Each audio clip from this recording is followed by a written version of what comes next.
Hello and welcome to this month's edition of Braemar TV. I am Queen Victoria. Well, maybe not. I'm Pat Thompson from the village. And we are all taking part in this year's Murder History Mystery at Braemar Castle. We do hope you are amused by this month's offering.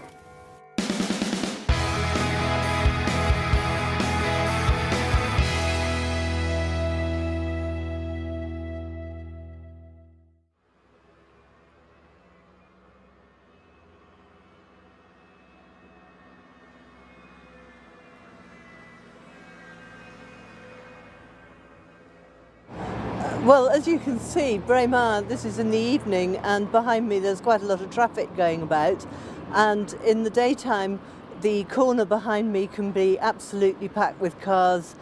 We can have motorbikes outside the Hungry Highlander, and trying to find a parking space is just really not the easiest thing. Braemar is on the up. It's the jewel in the heart of the Cairngorms National Park. We've got the Fife Arms opening, we've got the Highland Centre opening, we've got St Margaret's offering fantastic concerts, and of course we've got Braemar Castle. So we need to do something about the parking. Well, until we know exactly what the problem is, which we won't do until everything's open, we can't set in stone what we're going to do. But one proposal that has come up is that we might do something around the Mews, because when the Fife Arms moves all their building stuff, there is a car park and there's space. So the council will be coming on the 26th of June. There'll be a drop-in centre at the village hall from 4:30 to 6, really to gauge what people's ideas might be about what we could do with the Mews.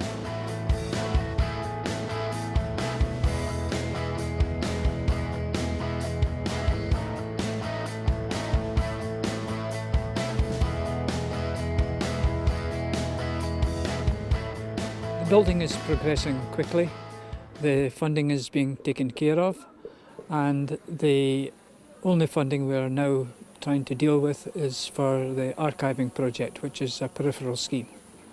I think it's looking terrific. Most people who've seen it have remarked on how well it looks and how well it fits in with the Games Park. The proposal is to have it opening on Gathering Day, 1st of September. It'll be ready for an opening. There may be some elements that still have to be done in the services area.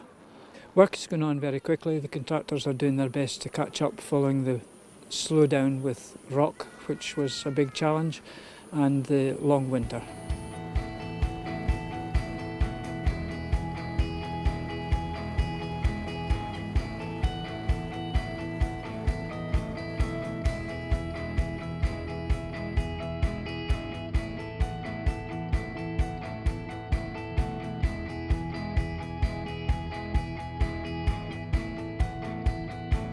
Well, the girls didn't dance then like they do now. I think that they're so regimental now, they've got to do it. And in those days, like when the men were dancing, a lot of them were dancing teachers, and you would know their pupils, like Dr. Me was saying, that by the way they dance, you know. And Bobby Watson was brilliant, and oh, he was so critical and a hard dancer. And I used to take Joyce up sitting on Mike's pram from Castlecock to the dancing. And I think it was a fortnight before the games, and she'd to sit in the pram going down because she was tired. And he said, now, I've put Joyce in to dance at the games this year. I said, she can't dance. All you've got to do is get her a kilt. So I had to make her a kilt. Well, I made everything we wore in those days, but... Oh. And there was Americans standing near me, and they said, gee, look at that little one, she's not long out of diapers. That was funny, wasn't it? I said, well, that's my daughter, and she's 4.25. So tell me about the dances during the war and what was going on there. Well, I was always taken home at 9. They started at 7. And I think they paid a penny or twopence and they got a cup of tea and a bun. And who organised the dances?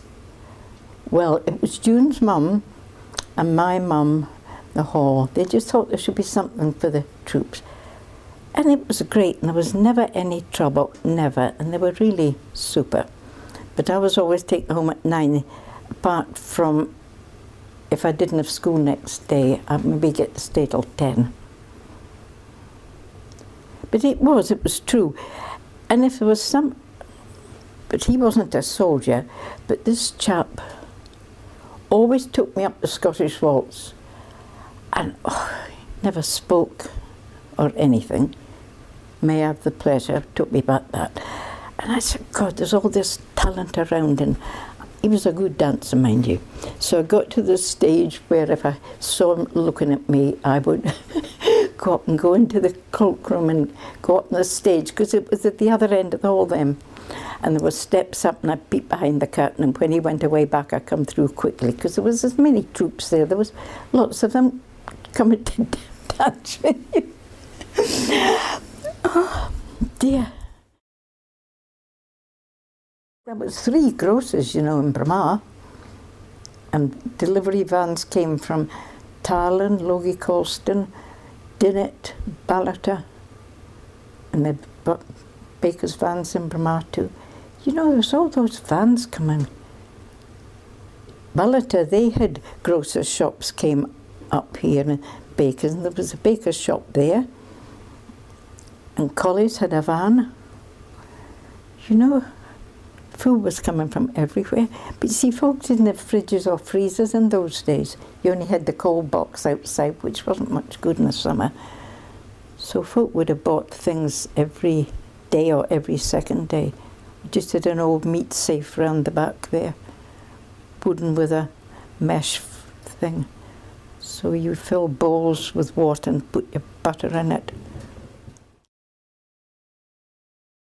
She was a teacher, and in those days I think it was the church's educated teachers, I think.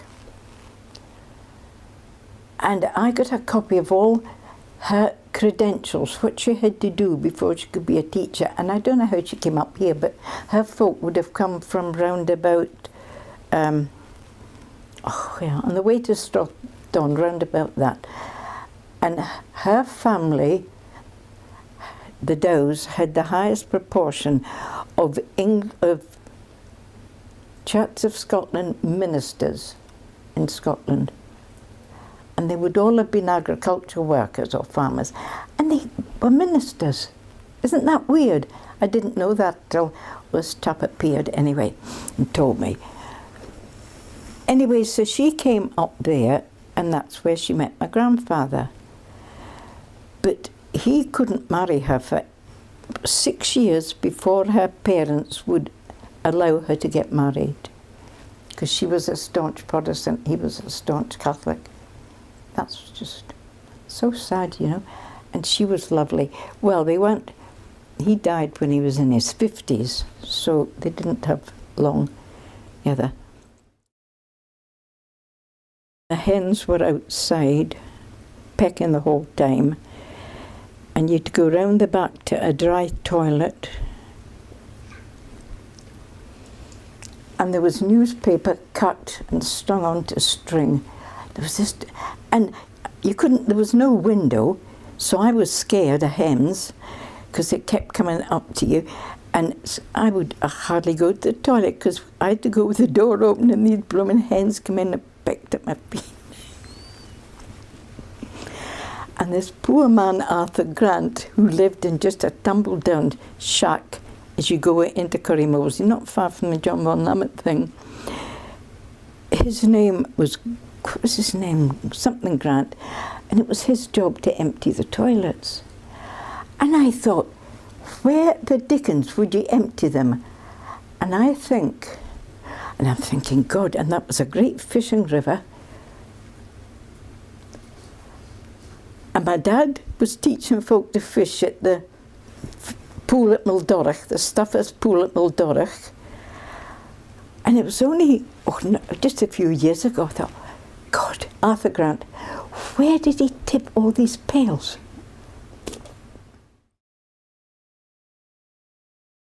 Dad wanted to be a vet, but well, there wasn't the money in those days to put him. And he taught the princesses to play golf and to shoot and to fish and country dancing. I don't think he wouldn't have taught them Highland dance. I think it would have been country dancing. And sometimes Queen Mary came up to the balls at Ma Lodge. Oh, and this is funny, but you don't know who I'm speaking about. This little chap, Mackintosh, they called him the Cock. He was a little man, and it was he and his wife who looked after Jockey at D-View. And it was a Paul Jones, and it was in the days of Queen Mary, and that's a long time ago. And they were so good, they danced with whoever stops opposite.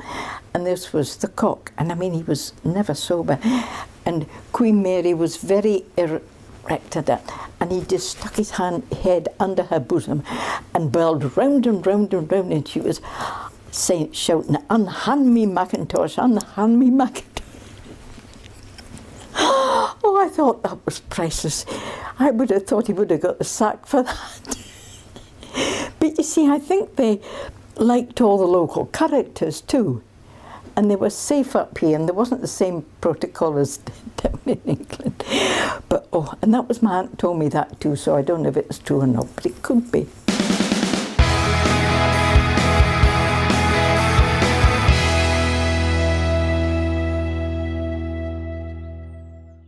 Well, hello and welcome to this weekend's big event here in the Cairngorms National Park. It's the Cairngorms Nature Big Weekend, and we're here in Braemar at the opening of the Craigcoinich Nature Trail.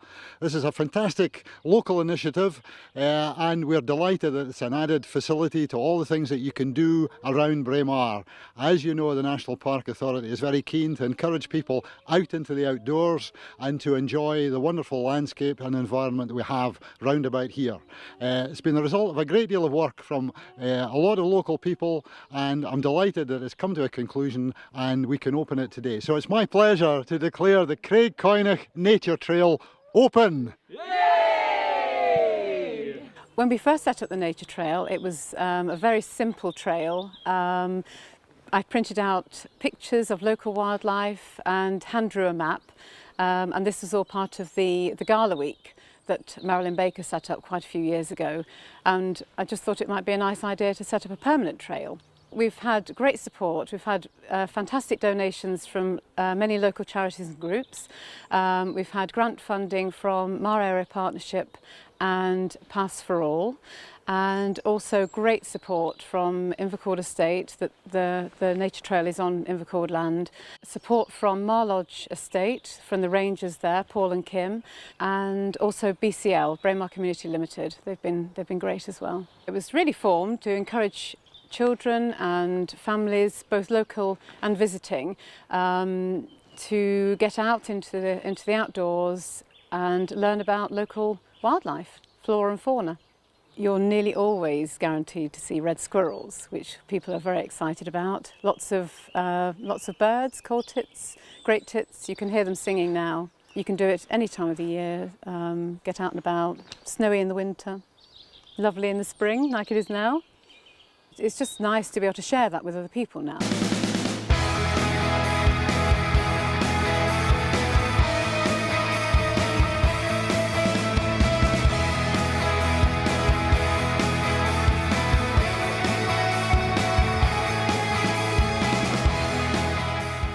As well as playing outdoor bowls on the green, such as you can see behind me, I also play indoor short mat bowls.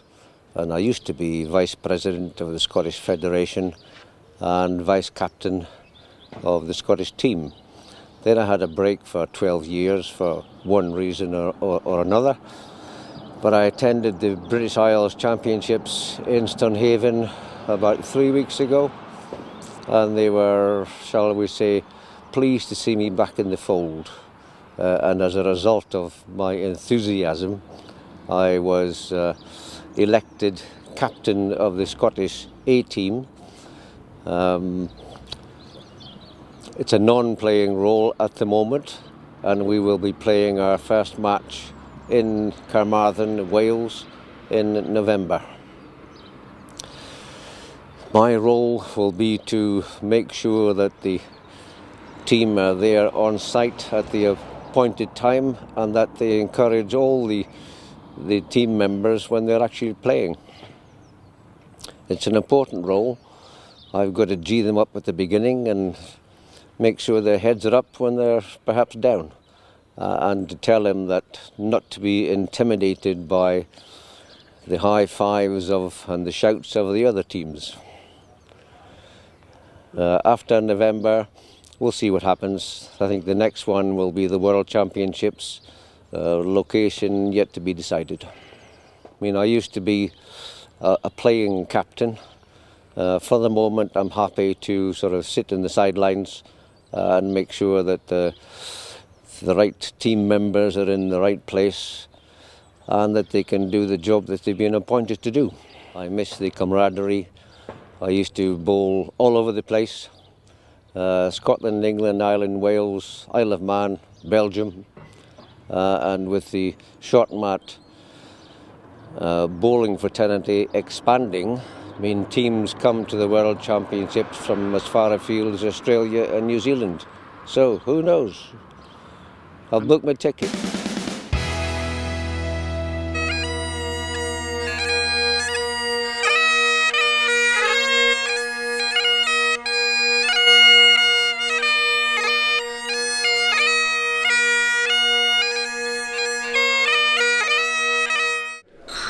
Welcome to Royal Lochnagar Distillery. My name is Claire Fraser. I am the Visitor Centre Manager here at Royal Lochnagar. The open day is on today, so we have free tours running all day, and we've had visitors and local alike, and that's why we have the open day. We want everyone to come up. We have our bar, which is serving whisky and also whisky cocktails. That's new for us. We have our coopers. They have come up to show us how we make the casks, and they're so important in the whisky industry. We have free tours on all day. We have our the dam tour as well. We've also got a fly fishing demonstration. We've got various craft stalls around the site as well, so we're here to support the local community too. So Royal Lochnagar Distillery was built in 1845 by a local man called John Begg. He built the first distillery here and produced whisky. In 1848, Queen Victoria and Prince Albert first came to Balmoral on holiday, and John Begg knew that the Prince was interested in all things mechanical, so he wrote to their private secretary, and the very next day they came up here to the distillery for a tour. Probably the first whisky tour that there was for tourism, and they had a dram and enjoyed it so much that we were awarded the Royal Warrant, and from then on we were known as Royal Lochnagar.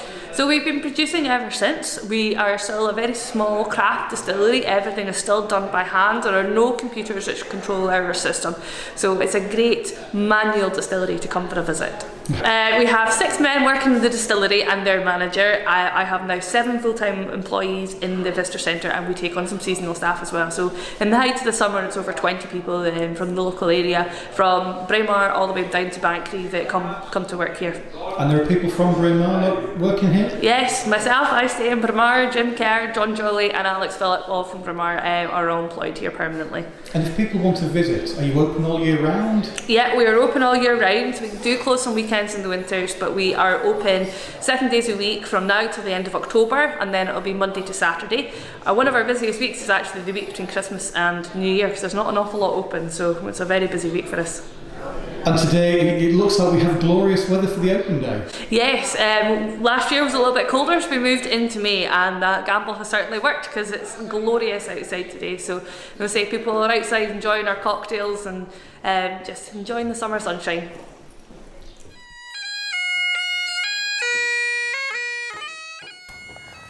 Well, I hope you were amused by what you have just seen.